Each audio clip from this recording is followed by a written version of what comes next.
Shazam! Intimate ZVX was stoic. Bonus week! Bonus week. He is stoic regret. And he is stoic nouveau. And it's bonus week. Yeah, and this week we're trying a little something a little different. What we're gonna give you first is a Nestea v Violet analysis. Nestea versus Violet, IEM. So here we go. Without further delay. You didn't say adieu. No, I changed my shit. Spread your shit! I'm fading out the music. By the way, guys, I can do these style VODs of every race. The only reason I don't do it is because we have no viewers, so... Well... If any of you out there play another race, we're about to change that. How much I know. And for those of you who think it's obnoxious to chew food into a microphone, you can go fuck yourself. Yeah, like that retarded person in chat. My god, fucking retard. Okay, well, I'm getting ready to go in game here. I'm pretty sure I gave him a little shout out during that stream. By chewing food into the mic. Okay, are you ready? Yeah. 3, 2, 1, play. So guys, we're going to do this from Nestea's view. Because if we don't, then it's not going to synchronize, so we have no choice. This is motherfucking Nestea. Yep. Until Shawn learns how to observe a game with more than 20 APM. Oh, that's not going to happen. Yeah, I won't be learning that, I'll tell you that much. Oh boy. Alright, so we never watch these games, we don't know what's going on, so... By the way, this is patented start time of Intimate ZVX with Stoic. Oh yeah, 41 seconds. Sure. We actually get royalties around the world, whoever actually pauses a replay at 41 seconds for more than... How long is it, Shawn? I think 41 seconds? I think they owe us $5, technically. Yeah. If you stay at 41 seconds for more than 41 seconds, you owe us $5 for every additional 41 seconds. Blizzard gave that the okay. Yeah. Well, they don't give it the okay. They actually tried to challenge us, and they ended up paying us a lot of money because they kept pausing their shit at 41 seconds. Literally $5s of dollars coming from Blizzard our way. Alright, so this is very interesting by Nestea. He's actually doing a 14-14. Now... Why? Why do this in a huge This for sure is not him reverting back to an older build, because if he did, he would have placed down the extractor first, and he wouldn't be going for this really early hatch. So the reason he's doing this is he's basically trying to meta Violet in ZvZ. So the reason why this works nowadays is because sure he 14, there are two metas in ZvZ that are considered standard now. One is a safer opening that doesn't allow you to lose to 6 to 10 pools, and that's what Violet's doing. It's about 15 hatch. Wait, it's either a 14 or 15 hatch. Sorry, a 14 or 15 pool, and then a 16 hatch. He didn't 14-14 though. He got pool before gas, or else he would have 100 gas right now. Yes, but he's still 14-14. 14 pool, 14 extractor. So you did the extractor second. Yes, okay. Yeah. That's exactly what I'm explaining. And the reason he's doing this is because he's metaing the two most common builds now. First one is what Violet's doing. Second one is just a regular 15 hatch. And usually people don't 15 hatch extractor first because it does die to 10 pools, which is pretty common now. So by Nestea opening like this, his economy is going to really suck. You can already see he's down in food this early in the game, even though his queen's out about the same time. So it's really bad for him economically, but his speed is going to finish ridiculously early compared to Violet's, because when people open the safe build, they actually don't get their gas until about 18 supply. And it's not the equivalent to a 17, 18 supply gas when you 15 pool.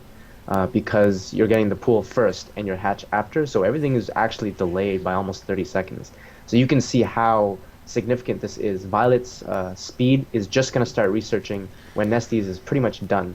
So yeah, that's exactly what Nestea is doing. He's not just doing this randomly, he's actually doing it to meta Violet. And let's talk about some things that Violet should have been doing. So here's the thing, regardless of whether you're opening what Violet's opening, the pool first build into hatch passively or into 15 hatch passively, whenever you scout your opponent not opening 15 hatch, you have to know what their gas timing is. See, the good thing about 15 hatch is it allows you to scout his gas timings with your initial overlord in his second base, because you know that if he 15 hatch, you can safely go into his base without the overlord dying. But if he puts on a later pool like Nestea did, you can't send the overlord in there because the queen will kill it. So you have to make two lings, at least two lings at the very beginning, when your pool finishes, to just run it into Nestea's base, because Nestea will only have one queen at that time, so he's not going to be able to block you out. And if Violet did that, he would have been able to scout this a lot better. So as is, he's going to take a little bit of damage for sure, if not die. He might die to this, actually. Yeah. No. So Nestea is not microing. A player who would shift-click the drones would have killed those drones by now, but a little bit slow by him. But regardless, he's going to do a lot of damage. And a little bit of a mistake not building the second queen behind this. Building the second queen when you're already on 16 to 20 drones is more important than building the additional drones there, but that's going to be fine. It's no big deal. And as you can see, Violet takes a lot of damage there. So yeah, big mistake by Violet. So make sure you guys do that. Sometimes pros kind of miss things like that because, you know, they're not geniuses. But always send the initial 2 lings when his pool has gone down before his hatch, especially in the metagame nowadays, because it is absolutely crucial that you know when his speed is going to finish. Just because the new ZvZ openings are very passive and macro-oriented to what they used to be, say 6 months ago. See, 6 months ago, if Nestea opened like this, it would never work, because every opening 6 months ago, except for, obviously, 15 hatch, was extremely aggressive, and if Nestea tried something like this, their speed would probably be done, or they'd already have banelings out, etc. But as is, you can see Violet's build is meant to be safe and not to die to early pool aggression, so Nestea kind of did a build that kind of cheated and took advantage of that fact. And Violet did not recognize that the hatch that Nestea put down was at an abnormal timing, and therefore he kind of greedily macroed without making those 2 lings. All he had to do was build 2 lings, run them into Nestea's base. You would have seen all the guys being pulled off gas and 100 gas already mined from the extractor even before his speed even started researching, and he would have known right there to just, you know, create an evolution chamber wall, build a few spines, and build a ton more zerglings than he had drones in that spot. And if he did that, he would not have taken the damage that he did. But so this is really cool because Nestea plays really different from other Zergs, and I love his thought process. See, his allocation of gas is really, really smart here. You know, doesn't panic into you know, taking extractors, doesn't panic into layer teching. Just kind of has a set goal and then goes with it. So his goal this game is, I think I did enough damage, and because he made defensive banelings, even though I don't have any tech except for speed Zerglings, I have complete map control. You know, I have my opponent mentally in a defensive position, and, you know, actually in a defensive position also, because he had to make defensive structures, and he lost both queens, so he didn't have injects. So what Nestea did was he said, what can I upgrade to that will counter potential ling aggression if it does come to attack my third? And instead of putting a baneling nest, he decided to do something else, which is pretty much similar, just a different allocation of resources, and that is roaches. And you can see he really is planning to counter ling aggression with these roaches, because before even building roaches, the first thing he did off of 1 gas was build an evolution chamber and allocate 100 of his gas, the first 100 gas that he collected, into the range upgrade. And what that's going to allow him to do is make his roaches absolutely cost efficient against Zerglings, basically going to 2-shot them. So essentially his roach defense here is designed to be just that, only roach defense, which is why he doesn't have that many, and most of the gas was spent to rush the +1. So you can see now, if Violet massed ling banelings and attacked, those roaches would be absolutely cost efficient, basically the same as him having made banelings to counter ling banelings, just deciding to do it off roach tech. So very, very smart allocation of resources by Nestea. And yeah, from here on it's pretty plain and simple. His layer obviously is going to be later, but the setback is Violet doesn't have a third, and Nestea does. And yeah, from here basically this doesn't look like Violet can actually come back, because Nestea's going to saturate to about 65-ish drones. Okay, he's actually going up to 70 here. And I mean, he is putting down a Hydra Den here to go into Roach Hydra, but I don't think he's going to need it, because you can see the supply. It's 102 to 68, so all Nestea has to do right now is produce units. And no matter how cost-efficient Violet is, if Nestea just keeps sending units at him, he probably is going to die. We got a time 12 check. minutes. 1, 2, 3, 4, 5, 6, 7, Okay. 8. All right.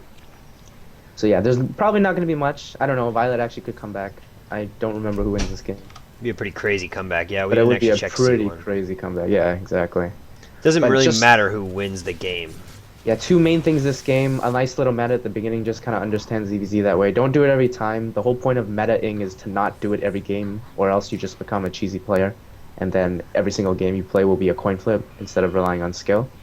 So just understand that when Nestea does these things, he thinks about it for a very long time and understands his opponents very well to do stuff like this. Because you can copy these builds against players you've never played before, but just know that if you win for that reason, you're not winning because you're smart. You're winning because you copied a strategy from Nestea and you have no idea what you're doing. So it's like a short-term benefit for you.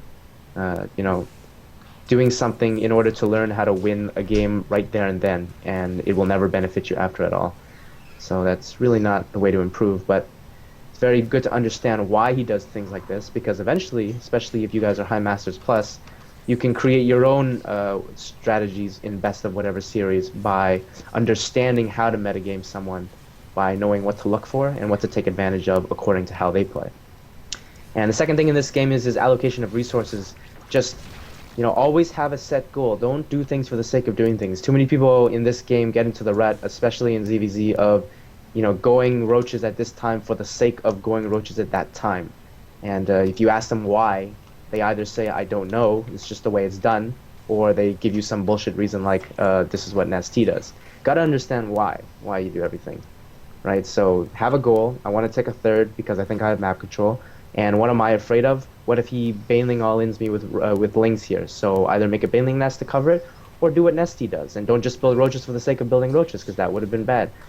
He clearly thought that Baneling aggression with Mastling was going to be a threat, so he rushed +1 first, because that makes the cost efficiency of roaches against Banelings and Lings the absolute best. So it's just very good allocation of resources. And yeah. okay, so looks like he went into a Hydro Ball, 196 to 150. That probably means he's gonna win. I like it how he sent the queens there randomly, but I think he only did this because he had extra queens. It's kind of cute, but it's really not gonna matter at all. I can't see him have done this for the transfuses, because 2 or 3 or 4 transfuses in a Hydro Roach army at this stage of the game is really not gonna make a difference. So probably just doing it for the hell of doing it. He's got one more transfuse. Oh, there he goes. Yeah. That's going to be game for sure. 180 is about a 112. It's over. Once those infestors are out of fungals, there's nothing else Violet can do. Nestea! Oh yeah, and so against this composition with Hydras, you want the biggest concave possible. The more he's fungling your Hydras, the better. And Now, new question coming here. Violet didn't really spread his creep other than... Well, I guess he kind of did, but... Do you think he purposely did that, or was he just kind of on the back foot? There's really only 2 reasons to spread your creep in ZvZ. One is if you're doing some type of muta Ling into tier 3 strategies, and one is if you're doing some kind of Ling infestor strategy into tier 3 and you want to skip roaches. It'll allow you to allocate your spine crawlers wherever you want. It'll give you more flexibility. For example, if I don't have creep spread and I'm on a map like Antigua Shipyard, and he attacks my 3rd base, I'm kind of screwed because I have no creep there, and I can't move my spine crawlers from my 2nd base to my 3rd. It's going to take forever. Okay. So, but other than that, no. If creep spread goes beyond the midline of the map towards your opponent's base in ZvZ, it's not going to benefit anybody. It's just going to be a waste of your APM to have done it. I mean, if you have nothing better to do, then go ahead and do it, but it's not going to affect you at all. Okay. I mean, if one of the players is going mutas, then the other player, regardless of whether he has creep or not, is not going to have vision of the middle of the map. All the guy has to do is build an Overseer if he wants to get rid of creep tumors, and you don't have Overlord vision at all anyways. So, yep. All right, we'll be back. That was Game 1, Episode 27.